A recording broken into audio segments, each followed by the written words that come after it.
Hello friends, welcome to our channel Mrs Sri. இன்றைக்கி நம்ம பார்க்க போகிற டாபிக் எதை பற்றி அப்படின்னு சொல்லி பார்த்தீங்கன்னா, ஐயுஐ ட்ரீட்மெண்ட் பற்றி தான் நம்ம பார்க்க போகிறோம். இந்த ஐயுஐ ட்ரீட்மெண்ட் யாருக்கெல்லாம் பண்ணுவாங்க, எப்படி பண்ணுவாங்க, அதுக்கு அது பண்ணுறதுக்கு முன்னாடி எப்படி இருக்கணும், பண்ணதுக்கப்புறம் எப்படி இருக்கணும், அந்த மாதிரி டிப்ஸ் எல்லாமே இந்த வீடியோவில் நான் சொல்ல போகிறேன். வாங்க இப்போ நம்ம வீடியோக்குள்ளே போகலாம். இப்போது ஐயுஐ ட்ரீட்மெண்ட் அப்படின்னு சொன்னோடனே நீங்கள் ஃபஸ்ட்டு எடுத்தோடனே டாக்டர் ஐயுஐ ட்ரீட்மெண்ட்டுக்கு உங்களை சொல்ல மாட்டாங்க. ஃபஸ்ட்டு என்ன சொல்லுவாங்கன்னா, நீங்கள் இப்போ ப்ரெக்னன்சி ட்ரை பண்ணிருக்கீங்க அப்படின்னா உங்களுக்கு 2 இயர்ஸ் கம்ப்ளீட் ஆயிடுச்சு அப்படின்னா 1 இயர் கழித்து நீங்கள் போகிறீங்க அப்படின்னா இன்னொரு 1 இயர் நீங்கள் நேச்சுரலாக ட்ரை பண்ணுங்கள் அப்படின்னு சொல்லிட்டு உங்களுக்கு ஏதாவது சைக்கிளில் ஏதாவது இஷ்யூ, பீரியட் சைக்கிளில் ஏதாவது இஷ்யூனா அதுக்கேற்ற டேப்லெட்ஸ் எல்லாம் கொடுத்துட்டு அவங்கவுங்க அனுப்பிச்சுட்ருவாங்க. அதுக்கப்புறம் 2 இயர்ஸ் கம்ப்ளீட் ஆகிடுச்சு அப்படின்னா டாக்டர்ஸ் உங்களுக்கு ஃபாலிகுலர் ஸ்டடிஸ் சஜஸ்ட் பண்ணுவாங்க.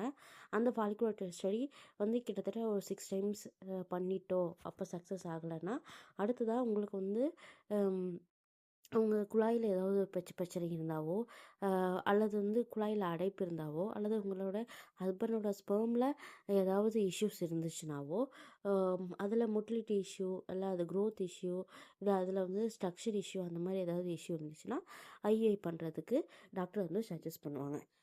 ஸோ இப்போ ஐயுஐனா பொதுவாக உங்களுக்கு கரு எப்படி உருவாகுது, ஒரு பெண்ணோட கருமுட்டையும் ஆணோட விந்தும் இணைஞ்சு தான் ஒரு கரு உருவாகுது. இப்போ உங்களுடைய ஹஸ்பண்டோட ஸ்பெர்ம் ரொம்ப நீந்தி போய் உங்களுடைய கருமுட்டை அடையிறதுக்கு முடியாமல் ஏதாவது பிரச்சனை இருந்துச்சுன்னா அந்த சமயத்தில் இந்த ஐயுஐ ட்ரீட்மெண்ட்டில் உங்களுக்கு நேச்சுரலாக எப்பவும் போல் எக்கை க்ரோத் பண்ண வச்சுருவாங்க. க்ரோத் பண்ணிவிட்டு உங்கள் ஹஸ்பண்ட்லேருந்து ஸ்பெர்ம் வாங்கி அதிலேருந்து பெஸ்ட்டு குவாலிட்டி ஸ்பெர்ம் ஒன்று எடுத்து உங்களோட கருமுட்டை கிட்ட வச்சுருவாங்க. அந்த கருமுட்டை கிட்ட வச்ச உடனே அது அப்போ போய் அந்த கருமுட்டையை தொலைச்சி ஒரு கருவாக ஃபார்ம் பண்ணணும். இதுதான் ஐயுஐ ப்ராசஸ். ஓகேங்களா? இப்போ இந்த ட்ரீட்மெண்ட் எப்படி பண்ணுவாங்கன்னா, ஃபஸ்ட்டு எப்பவும் போல் உங்கள் ஃபாலிகுலர் ஸ்டடியில் எக் க்ரோத் எப்படி செக் பண்ணுவாங்களோ அந்த மாதிரி first month egg growth check பண்ணி இந்த மந்தில் தான் இந்த தேதி தான் உங்களுக்கு எக்கு வெடிக்குது அப்படிங்கிறத நோட் பண்ணி வச்சுருவாங்க. நெக்ஸ்ட் மந்த் சைக்கிளில் பீரியட்ஸ் ஆன செகண்ட் டே வர சொல்லிவிட்டு உங்களுக்கு ப்ரொஜெஸ்ட்ரான் டேப்லெட்டு அப்புறம் எக்கு க்ரோத்துக்கு என்னென்ன டேப்லெட்ஸ் வேணுமோ அதுக்குண்டான டேப்லெட்டு, ஹெச்சிஜி இன்ஜெக்ஷன் இது எல்லாமே சஜஸ்ட் பண்ணிடுவாங்க. உங்களோட எண்டோமெட்ரியம் க்ரோத்தும் செக் பண்ணுவாங்க. செகண்ட் டே, 5th டே, 8th டே, 13th டே அந்த மாதிரி வர சொல்லிட்டு 15th டே என்ன பண்ணுவாங்க, கருமுட்டை வெடிக்கிறதுக்கு ஹெச்சிஜி இன்ஜெக்ஷன் போட்டுருவாங்க. அப்போ ஒன்ஸ் கருமுட்டை வெடித்த உடனே பார்த்தீங்கன்னா வெடிச்சு 36 ஹவர்ஸ்க்குள்ளே உங்கள் கருமுட்டை வெடிச்சிடும். அப்போ அந்த சமயத்தில் உங்களோட ஹஸ்பண்டோட ஸ்பெர்ம் ஃபஸ்ட்டே கலெக்ட் பண்ணி வச்சுருப்பாங்க. அதுலேயே பெஸ்ட்டு குவாலிட்டி ஸ்பெர்ம் எடுத்து செலக்ட் பண்ணி வச்சுருப்பாங்க. ஸோ அந்த ஸ்பெர்மை உங்களோட கருமுட்டைக்கிட்ட வைக்கும்போது அந்த ஸ்பெர்ம் உங்கள் கருமுட்டையை தொலைச்சி அது ஒரு கருவாக ஃபார்ம் பண்ண வைப்பாங்க. இதுதான் ஐயுஐ ப்ராசஸ், ஐயுஐ ட்ரீட்மெண்ட். ஓகேங்களா? ஃபஸ்ட்டு ஒரு சிலர் சொல்லுவாங்க, எனக்கு ஐயுஐ ட்ரீட்மெண்ட் பண்ண உடனே கண்டிப்பாக எனக்கு சக்ஸஸ் ஆகிடுமா அப்படின்னா அதில் 100% சக்ஸஸ் கொடுக்க மாட்டாங்க. உங்களுக்கு டாக்டர்ஸ் நீங்கள் சொல்லும்போதே சொல்லுவாங்க, ஒரு ஃபாலிகுலர் ஸ்டடி பண்ணுறீங்க அப்படின்னா உங்களுக்கு 20% ப்ரெக்னென்ட் ஆகிறதுக்கு வாய்ப்பு இருக்குது. ஐயுஐ பண்ணால் 40% ப்ரெக்னென்ட் ஆகிறதுக்கு வாய்ப்பு இருக்குது. இதே ஐவிஎஃப் பண்ணால் 60% ப்ரெக்னென்ட் ஆகிறதுக்கு வாய்ப்பு இருக்குது. ஸோ இதுதான் பர்சன்டேஜ் இன்க்ரீஸ் பண்ணி கொடுக்க முடிஞ்சு. ஸோ உங்களுக்கு கண்டிப்பாக சக்ஸஸ் ஆகும் அப்படின்னு எந்த டாக்டர்ஸுமே உங்களால் அடித்து சொல்ல மாட்டாங்க. ஆனால் நீங்கள் உங்களோட நம்பிக்கையாக நம்ம என்ன ப்ராசஸ் பண்ணாலும் எனக்கு கண்டிப்பாக ஆகிடும் அப்படின்னு சொல்லிட்டு ஒரு மேனிஃபெஸ்ட் பண்ணிட்டு உங்களோட நம்பிக்கையாக நீங்கள் பண்ணிங்கன்னா கண்டிப்பாக நீங்கள் செய்கிற வேலை சக்ஸஸில் முடியும். அப்படி சக்ஸஸ் ஆகணும்னா என்னென்ன டிப்ஸ் எல்லாம் நீங்கள் ஃபாலோ பண்ணணும்னா, ஃபஸ்ட்டு நீங்கள் ப்ரெக்னன்சி ட்ரீட்மெண்ட் ஸ்டார்ட் பண்ணிட்டீங்க அப்படின்னாவே நீங்கள் இந்த ஜங்க் ஃபுட்ஸு, வெளியில் சாப்பிட்றது, ஹோட்டலில் சாப்பிட்றது இது எல்லாத்தையுமே அவாய்ட் பண்ணிடணும். அவாய்ட் பண்ணிவிட்டு நீங்கள் வீட்டில் ஹெல்த்தியான ஃபுட்ஸ் என்ன சாப்பிட ஆசைப்பட்டாலும் சரி அதை வீட்டில் செஞ்சு ஹெல்த்தியாக சாப்பிடும்போது உங்களுக்கு அதில் சைடு எஃபெக்ட்ஸ் எதுவும் இருக்காது. ஓகேங்களா?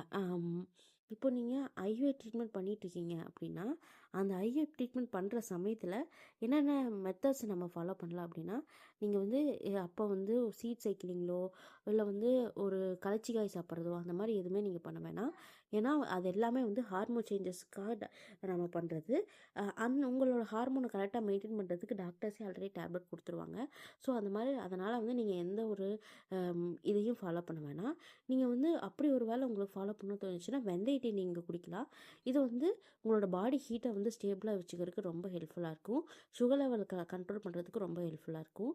அது மட்டும் இல்லை, கருமுட்டை வெடிக்கிற அந்த 13 நாள் வரைக்கும் வந்து கருமுட்டை நல்லா வளர்கிறதுக்காக உங்களுக்கு டேப்லெட்ஸ் கொடுப்பாங்க. அந்த சமயத்தில் நீங்கள் க்ளோ வாட்டர் குடிக்கலாம். ஸோ இந்த 2 மெத்தடை மட்டும் நீங்கள் ஃபாலோ பண்ணலாம். மற்ற எந்த மெத்தட்ஸும் நீங்கள் வந்து அப்போ நீங்கள் ஃபாலோ பண்ண வேண்டியதில்லை. நீங்கள் எப்பவும் போல் சாப்பிட்ற மாதிரி நட்ஸு, ஃப்ரூட்ஸு இது எல்லாமே நீங்கள் சாப்பிட்லாம். இது வந்து உங்களுடைய ட்ரீட்மெண்ட் சக்ஸஸ் ரேட்டை வந்து இன்க்ரீஸ் பண்ணி கொடுக்குறதுக்கு ரொம்ப ஹெல்ப்ஃபுல்லாக இருக்கும். ஸோ நீங்கள் இப்போ வந்து ஐஓ ட்ரீட்மெண்ட் பண்ணிட்டீங்க. ஐஓ ட்ரீட்மெண்ட்டுக்கு அப்புறம் எப்படி இருக்கணும் அப்படின்னா, நீங்கள் முக்கியமாக செய்ய வேண்டியது வந்து வெயிட்டான பொருட்கள் எதையுமே நீங்கள் தூக்கக்கூடாது. தண்ணிக்குடம் தூக்குறது, அது மட்டும் இல்லாமல் இந்த மாவாட்டுறன்னு சொல்லிட்டு வந்து கிரைண்டர் கல் தூக்குறது, இந்த மாதிரி வெயிட்டான பொருட்கள் எதையுமே நீங்கள் தூக்கக்கூடாது. ரொம்ப வந்து குனிஞ்சு நிமிர்ந்து எந்த வேலையும் அதிகமாக போடுறதே வந்து மேக்ஸிமம் நீங்கள் அவாய்ட் பண்ணிடணும். அதையும் நீங்கள் பண்ணுறப்ப இருந்தால் ரொம்ப ப்ரெஷர் கொடுக்காம லைட்டாக மேலாப்பில் வந்து நீங்கள் செய்கிறப்ப இருந்தால் ஓகே. வீடு கூட்டுறது அப்படி தான். நீங்கள் இப்போல்லாம் வந்து நமக்கு லென்த்தான வீடு கூட்டுற மாதிரி நமக்கு கிடச்சிருச்சு. ஸோ அந்த மாதிரி யூஸ் பண்ணி நீங்கள் வந்து ரொம்ப கும்மியாமல் அந்த மாதிரி வீடு கூட்டுற வேலைகள், பாத்திரம் கழுவுறது, குக் பண்ணுறது இந்த மாதிரியெல்லாம் செய்யலாம். ஆனால் பட் வந்து குமிஞ்சு நிமிர்ந்து அதிகப்படியாக செய்கிறது, உங்களுடைய அடிவயிற்றுக்கு அதிகமாக ப்ரெஷர் பண்ணுறது, இதெல்லாம் நீங்கள் அவாய்ட் பண்ணிக்கலாம். ரொம்ப ஹெவியான எக்ஸசைஸும் அவாய்ட் பண்ணிவிடுங்க. உங்கள் டாக்டர்ஸ் கேட்டுட்டு சாப்பிட்டு மேக்ஸிமம் ஒரு 10 நிமிஷம் உங்களை நடக்க சொல்லுவாங்க. அது இல்லாமல் வேறு எந்த ஹெவியான எக்ஸசைஸும் நீங்கள் வந்து பண்ணணும்னு அவசியம் இல்லை. மேக்ஸிமம் வாக்கிங் மட்டும் போதும். ரொம்ப அதிகமான ட்ராவல் இல்லை, ரொம்ப அவசியமாக ட்ராவல் பண்ணணும் அப்படின்னா நீங்கள் தாராளமாக ட்ராவல் பண்ணலாம். பக்கத்தில் நடந்து போகிற தூரத்தில் உங்கள் ஆஃபீஸ் இருக்குது அப்படின்னா நடந்து போகலாம். 4 வீலரில், பஸ்ஸில் போகிறது, ரொம்ப தூரம் போகிறது இதெல்லாம் அவாய்ட் பண்ணிக்கலாம். நீங்கள் பைக்லேயே போகிறீங்கன்னாலும் ரொம்ப ஸ்லோவாக ஒரு இடத்துலேருந்து இன்னொரு இடத்துக்கு கண்டிப்பாக போய் ஆகணும் அப்படிங்கிற பட்சத்தில் நீங்கள் மூவ் ஆகி போகலாம். அதில் எந்த ஒரு பிரச்சனையும் இல்லை. ஆனால் பட் வந்து அதிகப்படியான வந்து ஸ்ட்ரெஸ் கொடுக்குற வேலைகளை வந்து நீங்கள் அவாய்ட் பண்ணிக்கிறது ரொம்ப நல்லது. கண்டிப்பாக பண்ணுற எல்லாத்துக்குமே வந்து சக்ஸஸ் ஆகணும்னு தான் ஆசைப்படுவோம். இன்கேஸ் ஏதாவது ஒரு சான்ஸில் மிஸ் ஆகிடுச்சுன்னா நீங்கள் மனசு விட்டுறாமல் இதில் எதை நம்ம மிஸ்டேக் பண்ணோம் அப்படிங்கிறத நோட் பண்ணி வச்சு நெக்ஸ்ட்டு அடுத்த டைம் ஐவிஐ பண்ணலாம். இதே வந்து ஒரு 6 டைம்ஸ் கூட நீங்கள் பண்ணலாம். தப்பு கிடையாது. இல்லை உங்கள் டாக்டர்ஸ்க்கே தெரிஞ்சிடும். ஒரு 2 to 3 டைம்ஸ் பண்ணதுக்கப்புறம் இது பண்ணலாமா வேணாமா, சக்ஸஸ் ஆகுமா ஆகாதா அப்படிங்கிறது டாக்டர்ஸ்க்கே கண்டுபிடிச்சிருவாங்க. ஸோ உங்கள் டாக்டரோட சஜஷன் படி நீங்கள் வந்து தாராளமாக வந்து நீங்கள் எடுத்து பண்ணுங்கள். ஸோ எதை பண்ணாலும் நம்பிக்கையாக பண்ணுங்கள். கண்டிப்பாக வந்து இதோட ரேட் பார்த்திங்கன்னா மேக்ஸிமம் வந்து இந்த ப்ராசஸ்க்கு மட்டுமே 5000 இருக்கும். அது இல்லாமல் வந்து உங்களுக்கு டேப்லெட்ஸு, இன்ஜெக்ஷன் இதெல்லாம் வந்து தனி வரும். ஸோ ஒரு ப்ராசஸ்க்கு 10,000 ஆகிடும். என்னதான் இருந்தாலும் நம்ம பெரிய அமௌண்ட் போட்டு நம்ம ஒரு ப்ராசஸை பண்ணுறோம். அந்த ப்ரெஷர் இருந்தாலும் நம்ம கண்டிப்பாக சக்ஸஸ் ஆகும் நம்பிக்கையாக நம்ம பண்ணோம்னா கண்டிப்பாக நமக்கு சக்ஸஸ் தான் கிடைக்கும். ஸோ எதை பண்ணாலும் ரொம்ப நம்பிக்கையாக பண்ணுங்கள். கண்டிப்பாக சக்ஸஸ் கிடைக்கும். ஓகேவா ஃப்ரெண்ட்ஸ்? இது ஐயுஐ ட்ரீட்மெண்ட் பற்றின எனக்கு தெரிஞ்ச தகவலை நான் இப்போ சொல்லியிருக்கேன். இதில் ஏதாவது டவுட்ஸ் இருந்தால் மறக்காமல் கமெண்ட் பாக்ஸில் கமெண்ட் பண்ணுங்கள். நான் எனக்கு தெரிஞ்ச தகவலை நான் கண்டிப்பாக உங்கள்கிட்ட ஷேர் பண்ணுறேன். ஓகே ஃப்ரெண்ட்ஸ், தேங்க்யூ, பாய்.